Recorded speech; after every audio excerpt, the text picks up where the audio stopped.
Vamos só dar continuidade a essa matéria.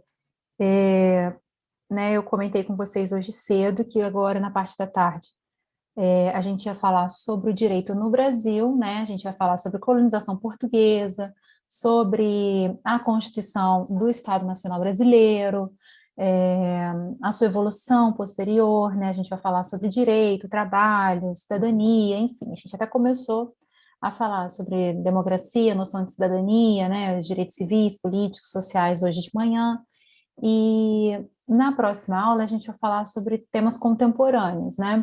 Essa próxima aula eu combinei com vocês que eu vou gravar essa aula, né?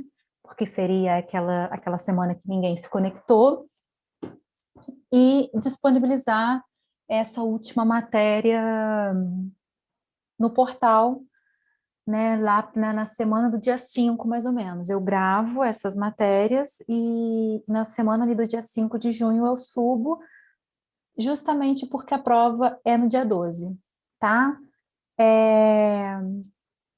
Aí como essa parte final da matéria, ela não é tão difícil e ela é mais atual, é mais fácil de gravar uma aula sobre, né? E essas de agora, principalmente essas duas que a gente já teve, eram as mais, assim, complexas. Então, caso alguém precisasse de uma, né, tirar uma dúvida, enfim, a gente, a gente já teria, né, essa possibilidade melhor aqui na videochamada. Então, vamos encerrar, né, esse conteúdo em videoaula com o direito do Brasil, o direito no Brasil, e aí esses temas contemporâneos depois a gente grava. Vamos começar falando sobre a colonização portuguesa, né? Essa colonização no Brasil pelos portugueses, ela se deu a partir do século XVI, né, 1500, e ela apresenta características que elas não favorecem o desenvolvimento de uma cidadania, né, não de uma sociedade. Vocês já devem ter estudado, né, no ensino médio, enfim, que existe aquela famosa colônia de povoamento e colônia de exploração, né? Em alguns países que foram colonizados, essa colônia ela foi feita de maneira a povoar, ou seja, fazer desta uma nova terra para os colonizadores, né? Então, eu vou investir em infraestrutura, a infraestrutura conhecida na época, né? Eu vou investir de um jeito que aquela terra se torne minha terra. E uma outra modalidade seria a colônia de exploração, ou seja, eu vou fazer dessa terra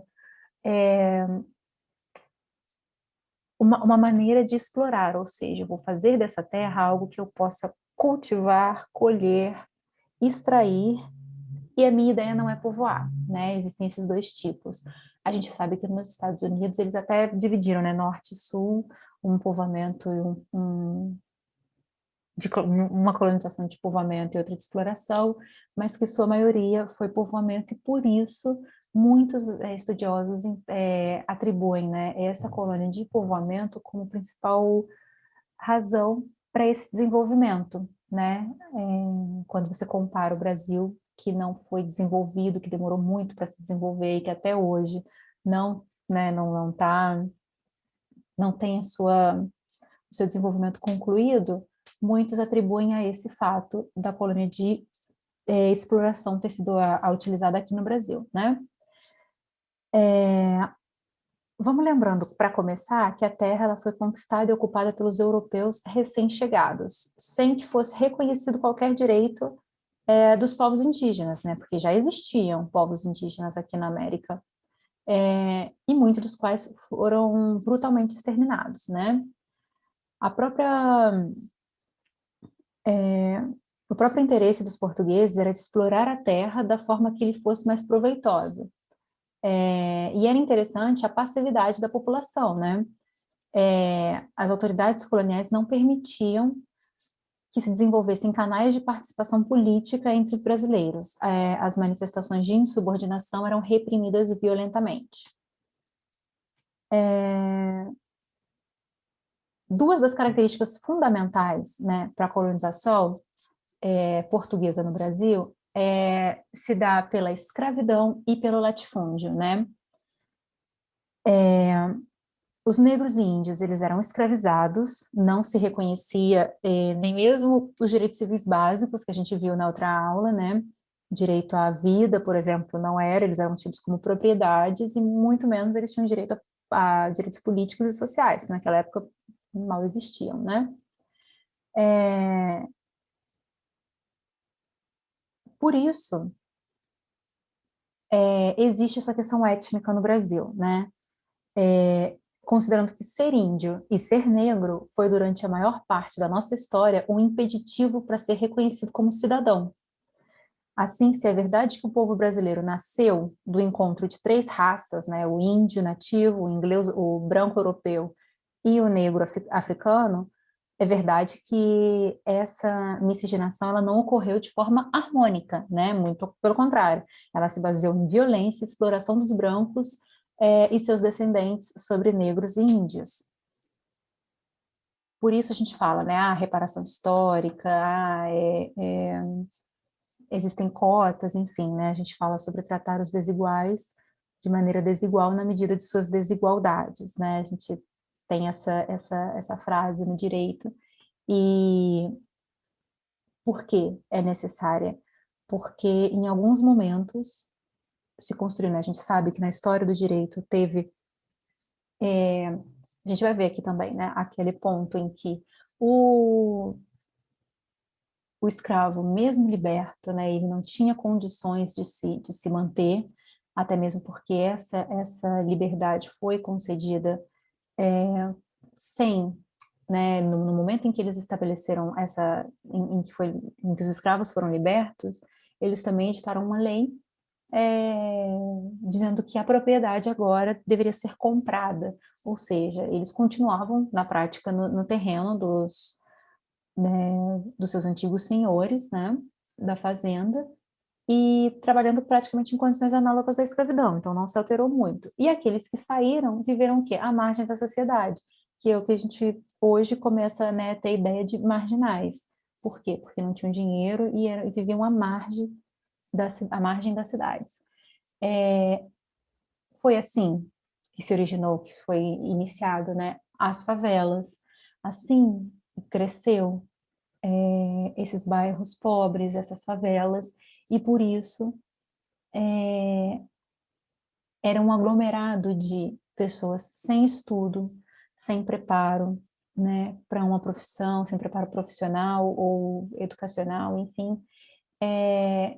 E por isso, por todo esse desgaste sofrido nessa época, até hoje, essas pessoas sofrem, né? O negro, ele é tido como, infelizmente até hoje, como uma pessoa pobre, né? A gente vê claramente com o tempo, a gente percebe uma evolução e cada vez mais homens, né, pretos tendo sucesso na vida e atingindo cargos cada vez mais, né, altos numa empresa, porém ainda não é a maioria. E quando a gente vê um país em que a maioria da sua população não é branca, deveria ter muito mais gente nesses cargos e nessas posições, né? Mas, em geral, hoje a gente sabe que se um negro anda com um carro bom, né, um carro caro, o primeiro que acontece é a polícia parar achando que ele é traficante, né?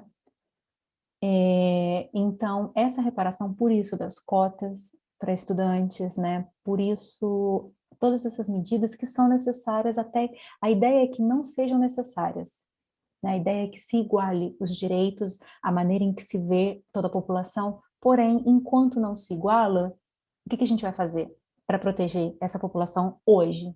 Nós temos que ter medidas para o futuro e temos que ter medidas para proteger quem está vivendo hoje, né? E essas medidas, como cotas, enfim, são medidas para o presente. Não são ideais e não são uma solução a longo prazo, né? Eu vou ter que encerrar a aula daqui a 8 minutos, e aí a gente volta a se conectar, eu volto a colocar o link, tá? que eu não sei se é, na verdade eu nem sei, não sei se é porque eu fiz muitas aulas hoje e aí eles estão, né, eu excedi o tempo, não sei, mas aí a gente vai dando continuidade e volta, a gente tenta fazer só mais na próxima, nos próximos 40 minutos e encerra para não ficar muito desgastante para a gente, tá? Mas aí dando continuidade. Esse regime, né, que eu falei com vocês, que era mais ou menos a escravidão e o latifúndio, que eram as principais características, esse latifúndio ele se dava por quê? Porque a vida dentro das fazendas, ela era marcada pelo predomínio de um fazendeiro, né, que, que possuía uma grande propriedade de terra, ou seja, aquele latifúndio era a propriedade grande, né, dessa terra, na mão de uma pessoa, né, de um fazendeiro. O grande fazendeiro, ele exerceu durante muito tempo um poder absoluto no interior de suas terras. Poder esse que ainda hoje não desapareceu por completo quando a gente vê, né, mais assim no interior.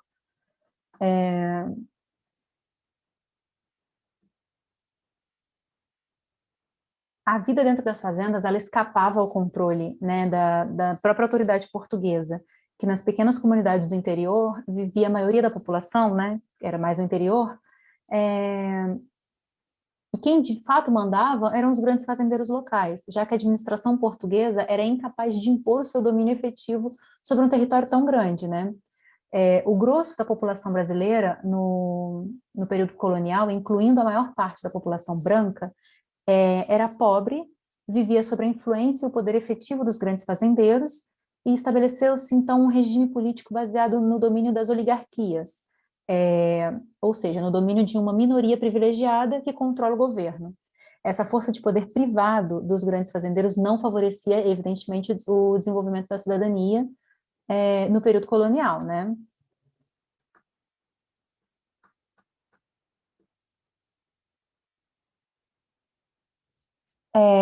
Esse desenvolvimento ainda foi, né, mais complicado nesse período colonial, porque praticamente não existia desenvolvimento social e educacional.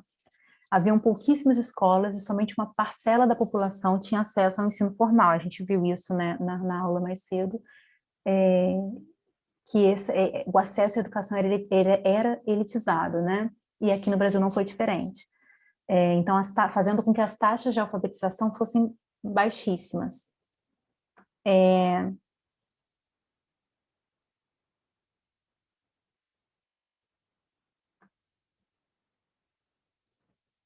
Além da falta de escola, né, nesse período colonial era fortemente tolhida a proibição, a vida cultural, né, pela proibição da imprensa, pela ausência das universidades, pelas restrições à circulação de ideias que fossem taxadas de subversivas, né, então existia aquele firme propósito de impedir a circulação de ideias novas que pudessem pôr em risco a estabilidade do domínio, né.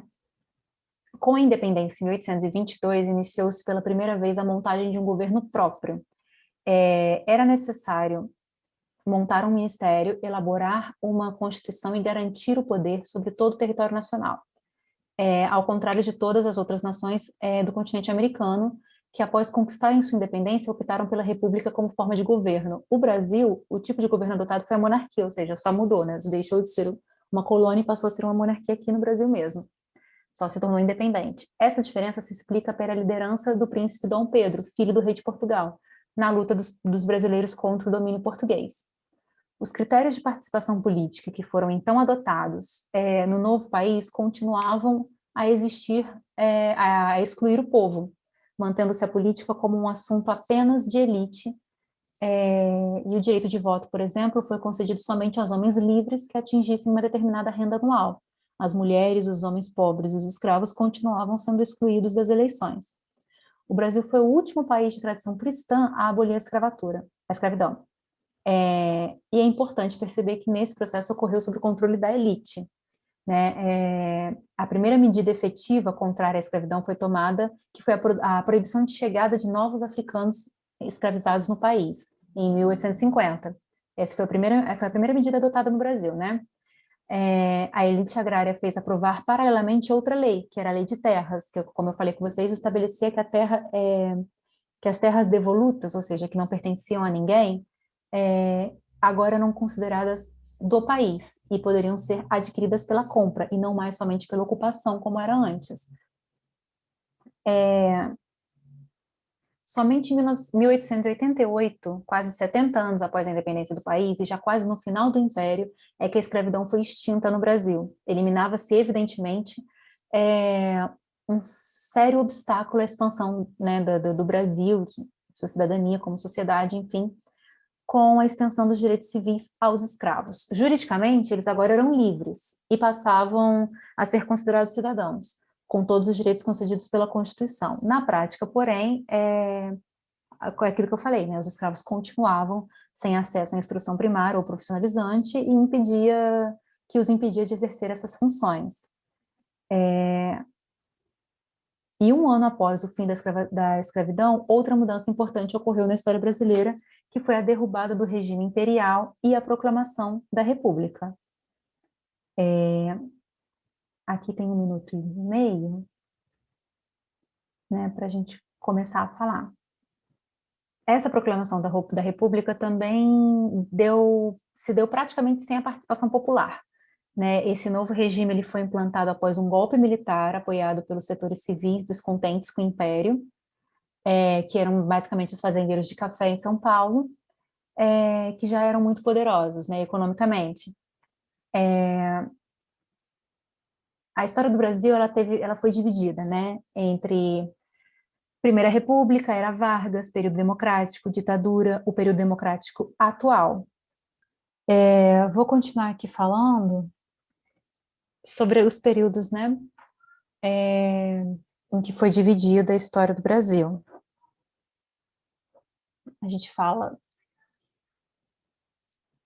que foi a Primeira República, né, de 1889 a 1930, que é considerada essa República Velha, a Era Vargas, que foi de 1930 a 1945, o período democrático, que foi de 1945 a 1964, ditadura militar, que foi de 64 a 85, e o nosso período atual democrático, que é de 85 até agora, né? A Primeira República foi um regime político formalmente democrático, deixa eu só ver aqui, mas dominado na prática pelas oligarquias rurais, né? Aqueles grandes fazendeiros que eu comentei com vocês, que eram chamados de coronéis. O Brasil passou a ser governado por um presidente da República eleito pelo voto direto dos cidadãos, que também passaram a eleger os governadores de estado e senadores, além de continuarem a eleger os deputados federais, estaduais e os dirigentes municipais. O direito do voto foi estendido, então, a todos os homens alfabetizados e maiores de 21 anos, independente de renda. A nova regra, em tese, mais democrática, na prática continuava a excluir grande parte da população masculina e a sua grande maioria analfabeta. As mulheres continuavam sem direito de votar, né? Além disso, deve-se relativizar a importância das eleições, né? Porque a gente tinha aquele voto voto de cabresto, porque o voto ele não era secreto. E como ele não era secreto, isso facilitava a pressão do que exercia o coronel ou os homens do coronel nos eleitores, né? Então, e esse controle, né, dos coronéis também sobre a contagem dos votos impedia que os candidatos de oposição vencessem a disputa.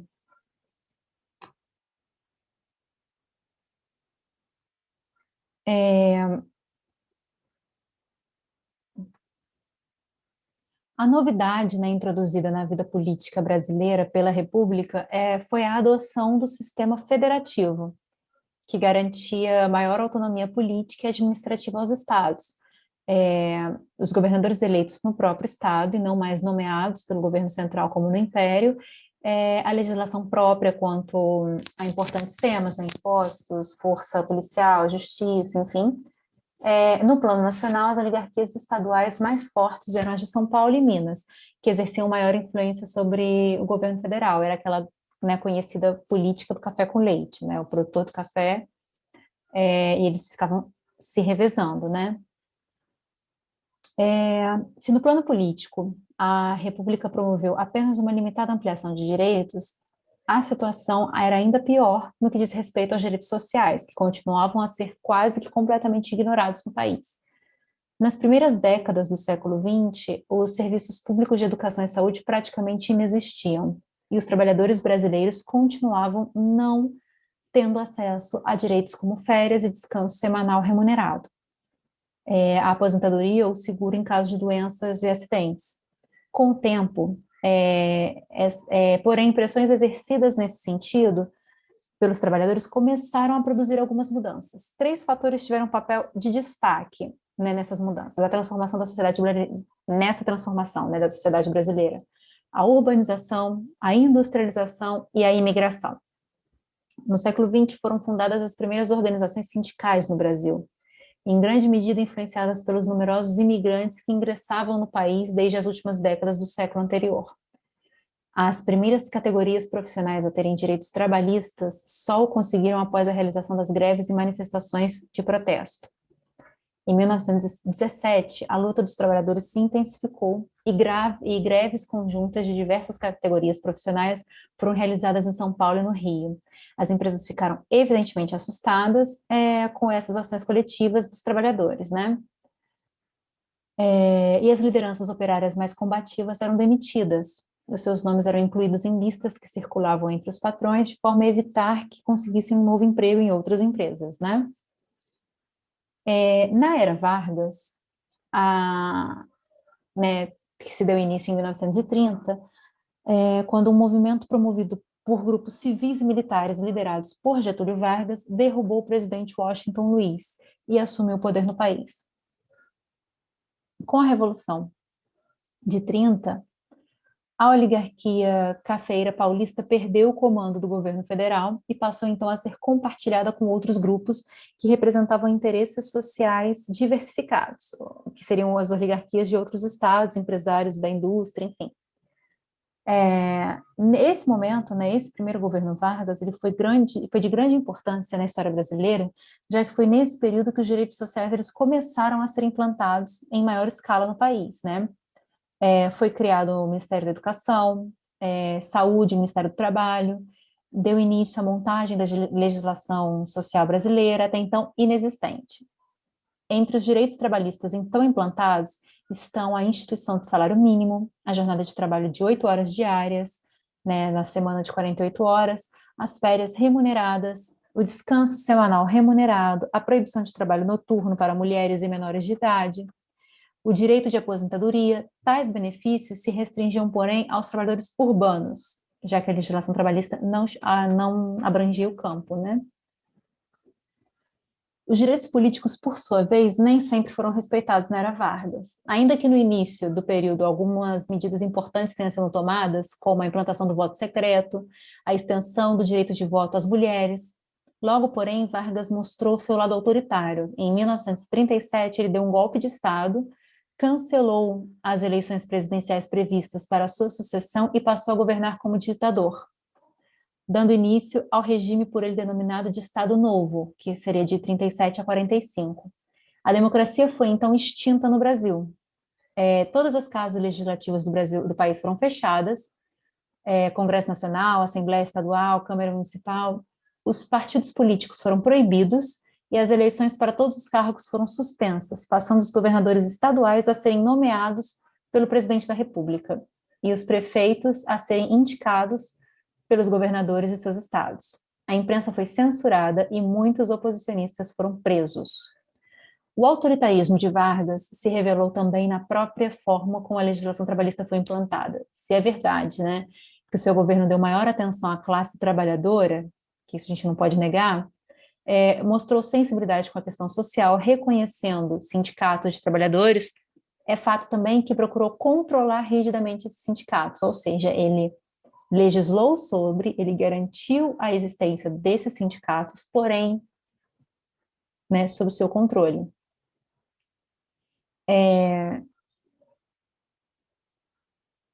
A era Vargas, ela foi marcada também pela forte intervenção do Estado na economia do país, quando se procurou montar uma estrutura sólida para a industrialização. Para fazer surgir a chamada indústria de base, né, ou seja, aquela indústria de bens de capital, o governo assumiu o papel de investidor ao construir diversas empresas estatais, entre as quais a Companhia Siderúrgica Nacional, a CSN, aqui em Volta Redonda, que foi a primeira grande siderúrgica do país.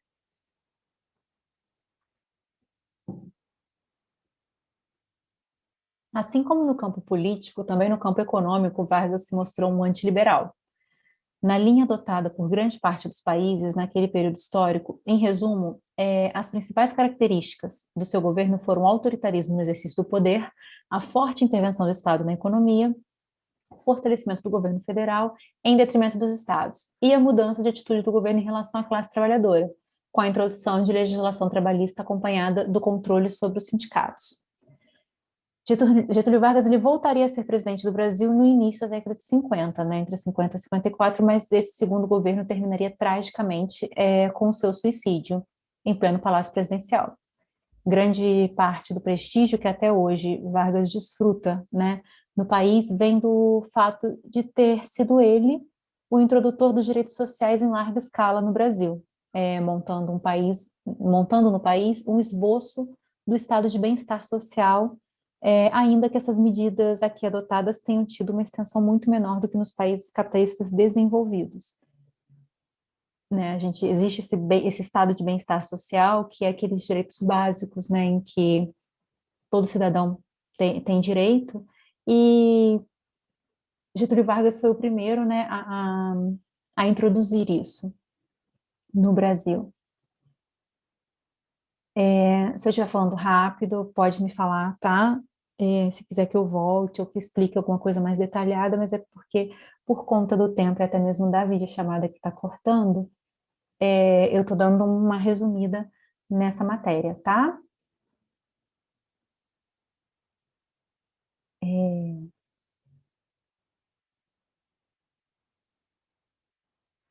Após, né, esse fim da ditadura de Getúlio Vargas, em 1945, o Brasil iniciou um novo período de sua história. O primeiro que podemos considerar como realmente democrático, né? Nesse período, ele se estendeu até 64. Eleições limpas foram regularmente realizadas no país, em todos os níveis, nas quais diversos partidos podiam concorrer. Os direitos sociais implantados por Vargas no período anterior foram mantidos e ampliados, enquanto os valores de democracia desrespeitados no regime anterior agora se tornavam determinantes. O próprio Getúlio Vargas voltou à presidência da República, mas uma grave crise política o impediu de concluir o mandato que o povo lhe concedeu, né? Também o governo do presidente Juscelino Kubitschek merece destaque, tendo incentivado a industrialização do país e construído Brasília, a nova capital, num período de normalidade democrática.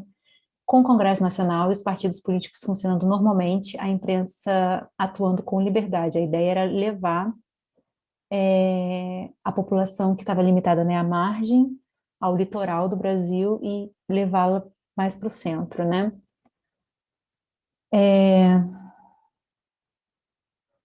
Apesar de todas as transformações ocorridas desde a Revolução de 30, o Brasil continuava sendo um país marcado por profundas desigualdades sociais.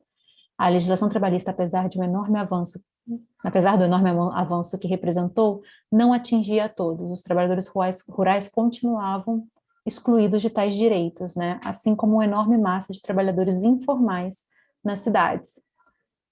O extraordinário crescimento econômico vivido pelo país naqueles anos não foi capaz de resolver os nossos graves problemas sociais, que até se agravaram com o crescimento acelerado dos grandes centros urbanos.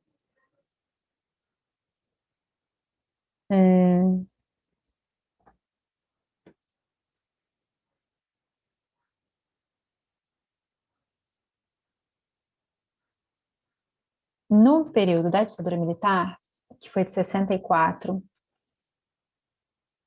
a 85, o regime político foi dominado pelas Forças Armadas, né? E ele se caracterizou pelo desrespeito às normas básicas da democracia, sendo por isso classificado uma ditadura. É muito fácil, né, a gente pedir a volta da ditadura agora sem entender exatamente o que aconteceu, né? A gente pede a volta da ditadura, mas nós não estaríamos elegendo um presidente, né? Não teríamos direito a voto, à manifestação. É, então, você manifestar a sua opinião numa rede social ou, né, sendo jornalista e manifestando em alguma coluna, enfim, isso você não teria direito a fazer numa ditadura militar, né? Então, as pessoas elas se equivocam muito quando pensam que a solução seria uma volta, né? Porque quando a gente pergunta, né, para familiares, ah, como é que era a ditadura? Não, era normal, eu estava dentro de casa, eu não fazia nada. Ou seja, aquela pessoa que aceitava o que era imposto não sofria nenhuma retaliação. Mas isso não é exercer o seu direito, né? Não é exercer a democracia, não. É você aceitar para não ter uma punição. Aí é fácil, e é o que a maioria das pessoas faziam. Porém, aquele direito, né, que a gente aprendeu lá atrás, aquele direito de quando o Estado não te dá, né, quando você se revolta contra essas decisões, esse absolutismo, esse poder na mão de uma pessoa só, e você tem direito a questionar, quanto mais estudo, quanto mais instrução você tiver, mais poder de questionar você vai ter. E um Estado que não apoia a educação, que não apoia essa discussão, é um Estado ditatorial, né? Nas décadas de 60 e 70, a grande maioria dos países da América Latina, e especialmente as nações do chamado Cone Sul, né, que é Argentina, Chile, Uruguai, Paraguai e Brasil, foram governadas por regimes ditatoriais, porque, na verdade, tudo isso se deu mais ou menos parecido em todos os países, né? A gente, a gente vê aí uma influência, porque o que que aconteceu? Na verdade, essa influência ela veio até da, do fascismo, né? Inspirados, né, na Itália e na Alemanha, quando da Segunda Guerra Mundial, é, nasceu essas ideias aqui também no Brasil, né, e por isso, e não somente no Brasil, em todos os outros. Então, é, a gente vai perceber que cada história tem as suas particularidades, porém, algumas coisas a gente consegue entender e aprender de forma geral, né, que aconteceu em todos os lugares. Vivia-se na época a Guerra Fria, e essas ditaduras eram apoiadas pelos Estados Unidos como forma de conter o avanço das correntes políticas de esquerda no continente. A principal característica dos regimes ditatoriais é o autoritarismo político, ou seja, as restrições à livre expressão e a perseguição aos que se opõem ao governo. No Brasil, o autoritarismo se manifestou de diversas maneiras.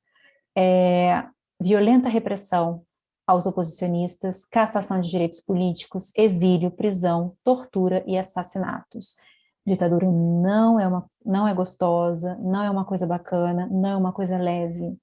As pessoas foram torturadas, não existia o que a gente entende hoje, né, como direitos humanos, direito processual penal, direito penal, ampla defesa, contraditório, né, não existia nada disso. Fechamento dos partidos políticos até então existentes e implantação de um sistema bipartidário, que era controlado pelo regime, a intervenção e fechamento das entidades sindicais e estudantis conforme perseguição aos seus líderes, com forte perseguição aos seus líderes e militares mais combativos, suspensão das eleições para presidente, governador do estado e prefeitos de grandes cidades, censura à imprensa e às manifestações artísticas, agravada a partir de 1968, com a decretação do Ato Institucional número 5, que é o AI-5, mais conhecido, né?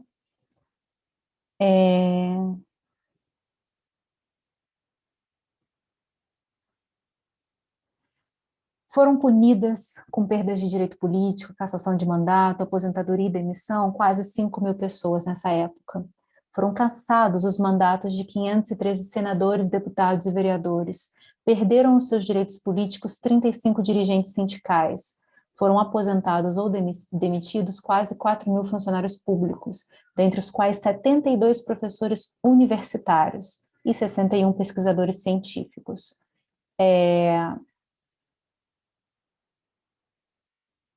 Foram expulsos, né, 1.313 militares, entre os quais 43 generais, que se opunham ao golpe. Com isso a gente percebe a repressão, né? O regime militar ele enfrentou uma forte resistência no país e enfrentou de maneira violenta e com arbitrariedades cometidas, né? Que eram denunciadas por personalidades de destaque, muita gente famosa, né? No meio artístico, intelectual, foram exilados, né? A gente tem aí muitos que ainda conseguem testemunhar sobre esse tempo. Agora, na economia, o Brasil ele viveu entre os anos de 68 e 73 um curto período de crescimento econômico acelerado. A gente chama de milagre econômico, né? Favorecido pela grande disponibilidade de capitais nos países desenvolvidos, ou seja, os empréstimos públicos e investimentos diretos, né?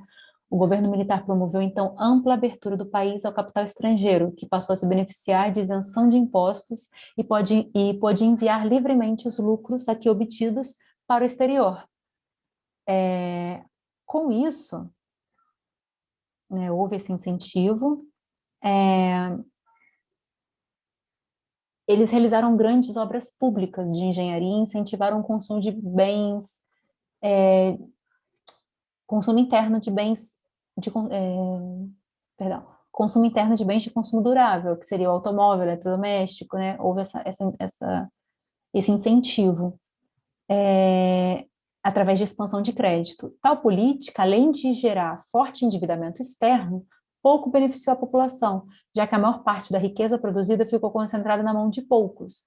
Além disso, em 73, após uma grave elevação do preço do petróleo no mercado internacional, as taxas de crescimento da economia no Brasil começaram a diminuir, e no final da década de 70, o país iniciava um longo período de recessão econômica. O que aconteceu? Eles começaram a construir muito, e foi muito importante para o desenvolvimento, né? Muitas estradas foram feitas nessa época, porém, foi uma falsa sensação de crescimento. É aquele bolo que cresce, cresce, cresce, cresce, cresce, mas está oco, está vazio, está cheio de ar por dentro.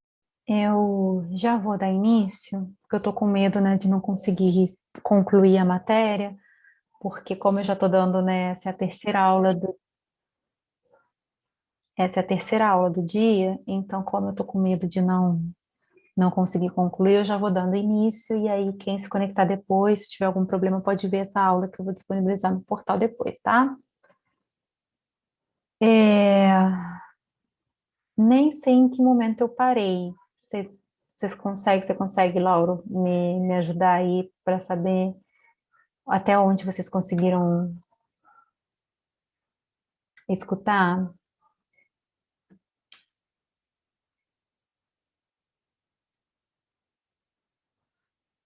Eu estava falando sobre o milagre econômico, né? Que foi esse momento de maior desenvolvimento, né, nesse período militar, porém que isso foi uma falsa sensação de desenvolvimento.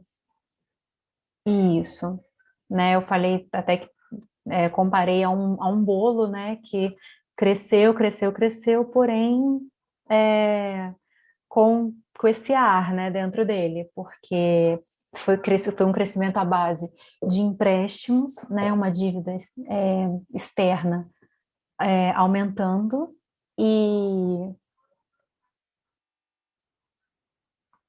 sem retorno, porque o lucro saía todo do país, né? Então, mesmo tendo esses incentivos, o, o Estado não via esse retorno, né? O que sim deixou foi uma grande obra pública, né? Várias estradas, enfim, que isso a gente utiliza até hoje e até hoje é interessante para a gente. Essa ditadura militar, então, ela foi marcada por um enorme crescimento da dívida externa, por um aumento da inflação, né, que é esse descontrole de preços, o agravamento da desigualdade social e regional, porque alguns se desenvolveram mais do que outros, crescimento desordenado das cidades e o aumento da violência urbana. Os militares eles foram marcados pela corrupção generalizada e pela impunidade no campo da administração pública. Tal situação levou a crescente insatisfação social com o regime, que acabou entrando em crise a partir do final da década de 70. Iniciou-se a época da chamada abertura política, né, nome dado ao lento processo de redemocratização então ocorrido. Durante o ano de 1977, foram promovidas as primeiras manifestações em defesa da anistia aos presos e exilados políticos. Enfraquecido e pressionado, né, o governo militar se viu forçado a relaxar essa,